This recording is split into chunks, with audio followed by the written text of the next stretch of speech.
Hello student, I am going to teach class 7 subject English supplementary reader chapter 2 bringing up Kari. I am going to explain this chapter line by line. Kari, a 5 months old baby elephant, lives and grow up with his 9-year-old friend and keeper. Kari does not eat much, just about 16 kilograms of delicious Twinks a day. Playful and sensitive, Kari save a boy from drowning. करी एक 5 महीने का एक baby elephant है। वह रहता है और बड़ा होता है अपने 9 साल के पुराने मित्रों के साथ और अपने रखवालों के साथ। करी ज़्यादा नहीं खाता है, लेकिन वह एक दिन में 16 किलो स्वादिष्ट टहनियों को खा जाता है। वह खेलता है और सही तरीके से वह एक बच्चे को डूबने से बचाता है। Kari, the elephant, was 5 months old when he was given to me to take care of. I was 9 years old and I could reach his back if I stood on tiptoe. He seemed to remain that high for nearly 2 years. We grew together. That is probably why I never found out just how tall he was. He lived in a pavilion under a thatched roof with which rested on thick tree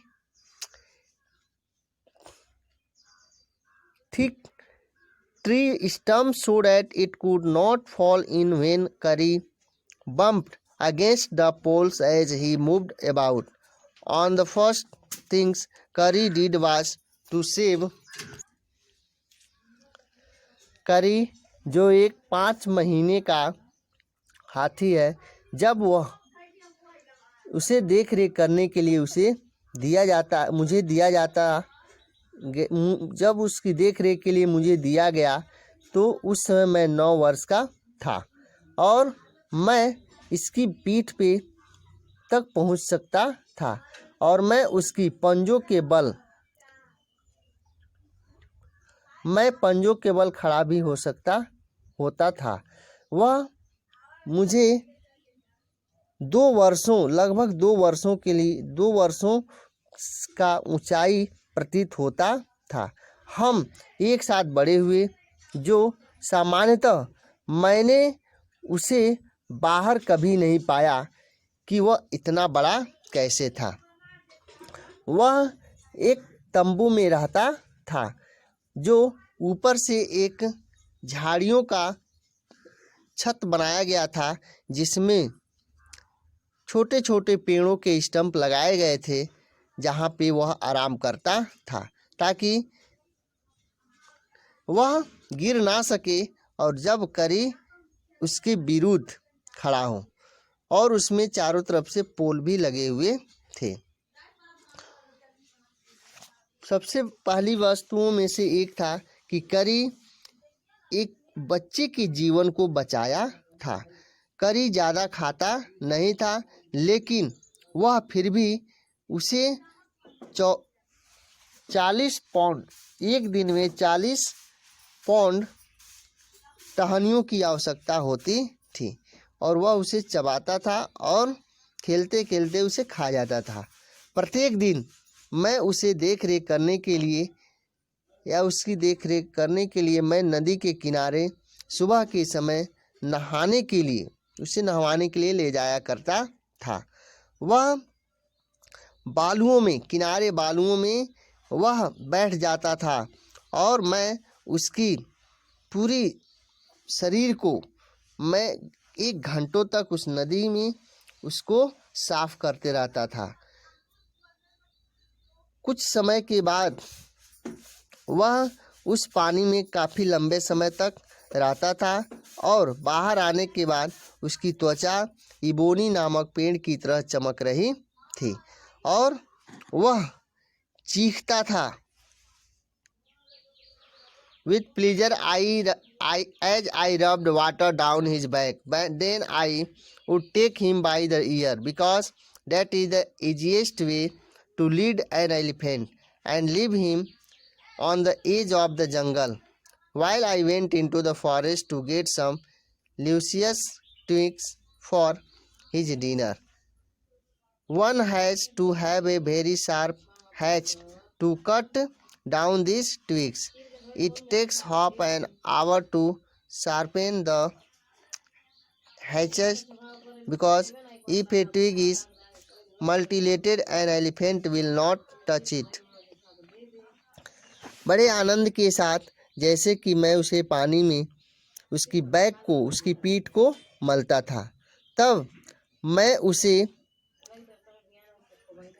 उसके कानों के द्वारा उसके देखता था, क्योंकि वह बहुत ही आसान है। उस हाथी तक उसे लीड करना, उसके कानों को पकड़ करके उसको संभालना बहुत आसान था। उसे जंगल में एक किनारे में छोड़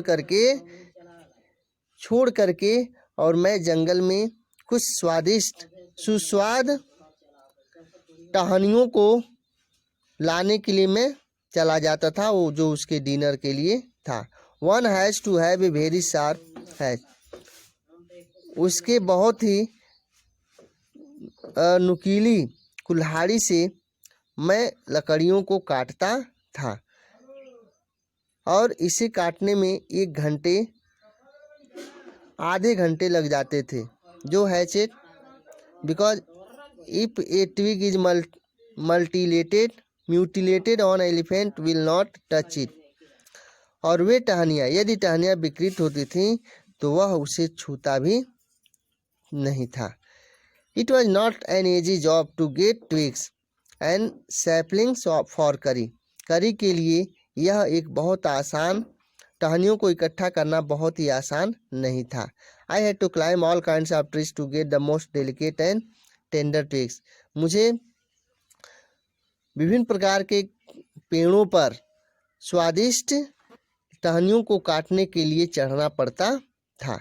as he was very fond of young branches of the banyan tree which grow like a cathedral of leaves and branches. I was gathering some one spring day in March when I suddenly heard Curry calling to me in the distance. As he was still very young, the call was more like that of a baby than an elephant. I thought somebody was hurting him. उसके लिए करी के लिए लकड़ियों की टहनियों को काटना एक आसान कार्य नहीं था।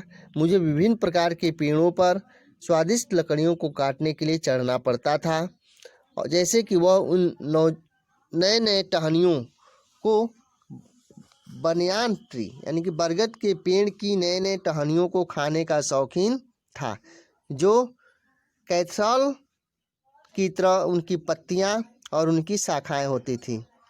मैं कुछ इकट्ठा करता था जो मार्च के महीने में बसंत ऋतु में खाता था। जब मैं अचानक उसकी बुलाने की आवाज़ दूर होता था तो वह मुझे बुलाने की आवाज़ सुनता था, जैसे कि वह बहुत ही नौजुवक था और उसकी आवाज़ एक बेबी हाथी की तरह सुनाई देती थी। मैं कुछ समय के लिए सोचता था कि कोई उसे नुकसान तो नहीं पहुंचा रहा है। So I came down from my tree and ran very fast to the edge of the forest where I had left him, but he was not there. मैं अपने पेड़ से उतर करके नीचे आता था और बहुत तेज दौड़ते हुए जंगल के किनारे जाता था जहाँ पे मैं उसे छोड़ दिया होता था, लेकिन जब मैं वहाँ पहुँचता तो वह वहाँ नहीं रहता था। I looked all over but I could not find him. मैं चारों तरफ देखता था लेकिन उसे पाता नहीं था। I went near the edge of the water and I saw a black something struggle above its surface. तो जब मैं पानी के किनारे गया तो मैंने देखा कि ब्लैक काले कलर की स्ट्रगलिंग जो था उस सरफेस पे दिखाई दे रहा था। देन तब it rose higher and it was trunk of my elephant, और जब वो उसे उठाता था तो मेरी हाथी की सूंड की तरह दिखाई देते थे। I thought he was drawing, मैं सोचता था कि वह डूब रहा था। आई वॉज हेल्पलेस, मैं असहाय था क्योंकि I could not jump into the water, क्योंकि मैं पानी में कूद नहीं सकता था। And save 400 pounds of him since he was much higher than I, जैसे कि मुझे 400 पाउंड की तरह वह दिखाई दे रहा था, जिसे मैं उतनी ऊंचाई तक मैं नहीं जा सकता था। बट लेकिन I saw his back rise above the water and the moment he caught my eye he began to trumpet and struggle up to the shore. Student, I'm explain remain paragraph next video. Okay, that's all. Thank you.